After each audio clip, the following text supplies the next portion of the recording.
Abanyarwanda tugira ikibazo cyo kudashima, babashimira mwiriro. Yenda kubwira ukuri yuko Coach Gael hari ikintu yakoze, hari tafari yashyizeho rwose. Ibyo ndabikubwira wabyemera wabyanga.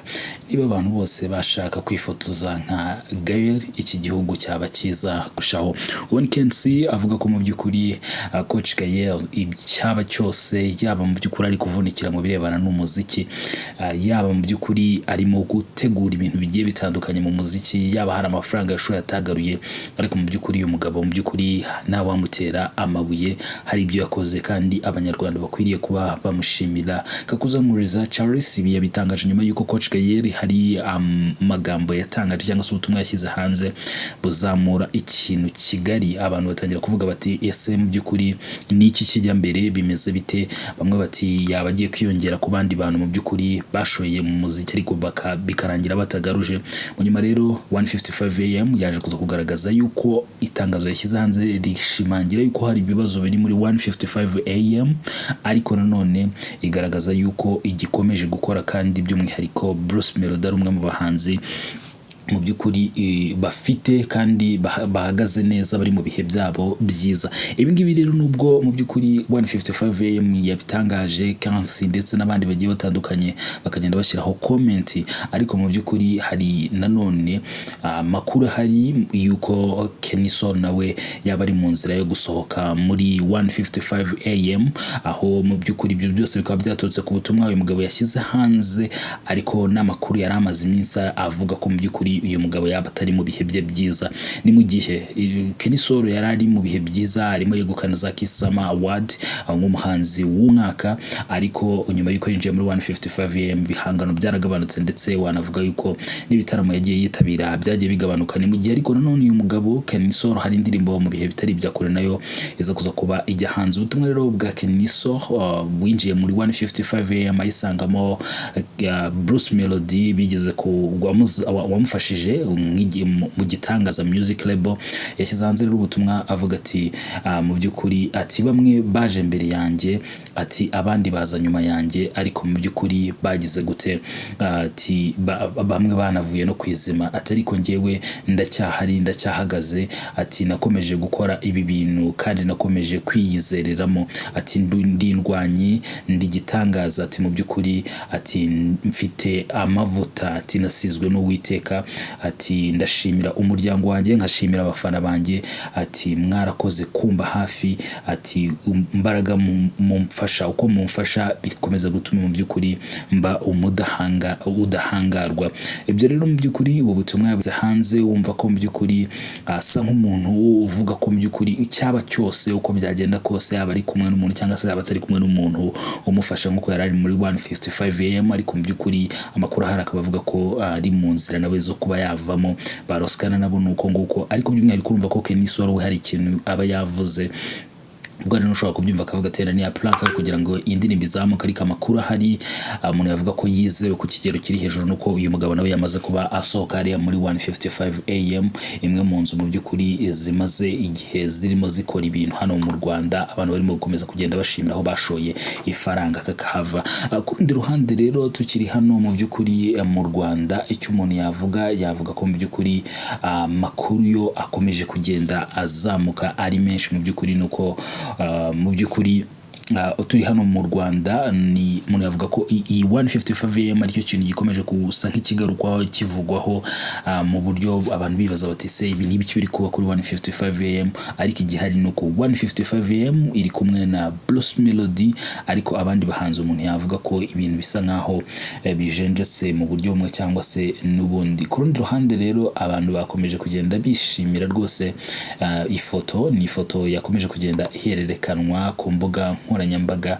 Iyo akaba ari mu by'ukuri ifoto ya mu by'ukuri ni ifoto ya Ange Kagame, umukobwa wa Perezida Kagame ndetse na Madame Janet Kagame. Iyi foto rero yashyize hanze cyangwa se ifoto yakomeje kujya hanze ku mbuga nkoranyambaga, yakomeje guhererekanwa. Ni ifoto agaragara ari kumwe n'imfura yiwe, imfura ye ndetse n'ubuheta bwe, bakaba rwose ari ifoto ubona bishimye basetse.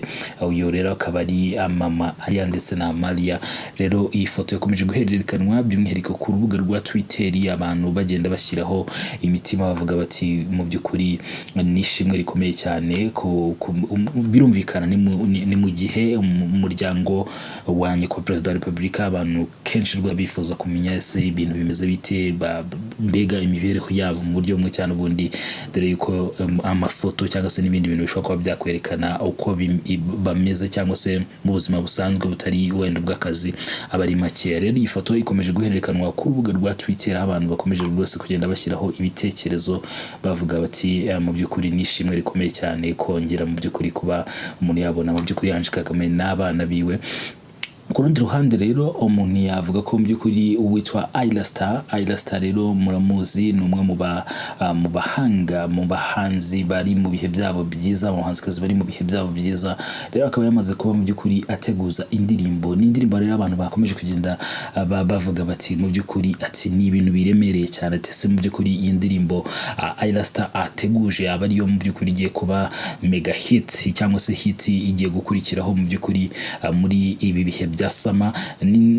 Rero ni indirimbo yitwa Give That, ikaba ari indirimbo ya Ayra yakoranye na Wizkid. Uyu mukobwa akaba yamaze kubatangaza ko ku munsi wa gatanu iyi ndirimbo mu by'ukuri yamaze kuba igera hanze. Abantu rero bagiye bashyira ibitekerezo kuri ibi ngibi, bavuze bati mu by'ukuri umukobwa reka ibi bintu tubikore, ati we can't wait, n'ibindi byinshi bigiye bitandukanye bigaragaza ko mu by'ukuri uyu mukobwa nawe umaze gushinga imizi mu byo akora. Uwo nawundi ni Ayra wavutse mu mwaka wa 2002 hariya mu by'ukuri muri Nigeria, ariko akaza kuza kugenda noneho azamuka mu buryo bumwe cyane ubundi, by'umwihariko indirimbo Lash mu mwaka wa 2022 n'ubu ngubu kandi iracyaryoheye benshi, ikaba ariyo yamuzamuye. Yaje rero kugenda azamuka mu by'ukuri mu bihugu bigiye bitandukanye, abantu bagenda bamumenya by'umwihariko hariya mu Bwongereza hano tuye abanya-Nigeria benshi. Ibi rero byatumye mu by'ukuri uyu mukobwa agenda hatana mu bihembo bigiye bitandukanye birimo na Grammy Award ku nshuro ya 66 nka Best African Music Performance. Noneho by'umwihariko uyu mukobwa mu by'ukuri akaba yaratangiye umuziki by'umwuga mu mwaka wa 2021. Uyu mukobwa rero anafite n'amamuko hariya mu by'ukuri muri Benin mu buryo bumwe cyangwa se n'ubundi. Uyu mukobwa rero yamaze kubatangaza indirimbo yiwe na Wizkid. Rero Wizkid ni umwe nawe mu bahanzi bamaze igihe kirekire, aho uyu mujama mu by'ukuri wabonye izuba ku itariki ya 16 Nyakanga 1990 agatangira umuziki mu mwaka wa 2001. Yagiye yegukana ibikombe bigiye bitandukanye, indirimbo ze zirakinwa karahava.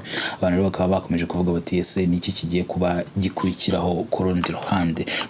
Rero umuhanzi nawe witegura kuba yakora igitaramo hariya, no kuvuga ngo ni Palaso Sanyu Fest, ni Sanyu Fest ruzabera kuri Rugogo Cricket Oval, ariko noneho by'umwihariko iyi fest ikaba izanaba mu bihe bimwe nubwo The Ben azabataramira hariya. Ni ibintu rero byakomeje kugenda bigarukwaho n'abantu bagiye batandukanye. Yavuze ko rero abantu bakwiye kujya bamushimira uyu muhanzi nawe ukomoka mu muryango wa umwe na ba Chameleone n'abandi bagiye batandukanye.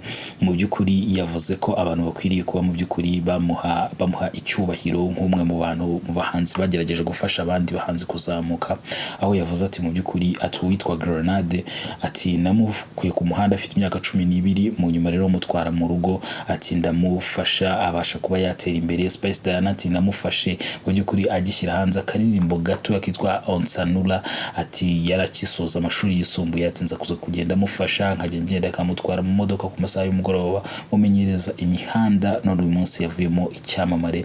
Avuga kuri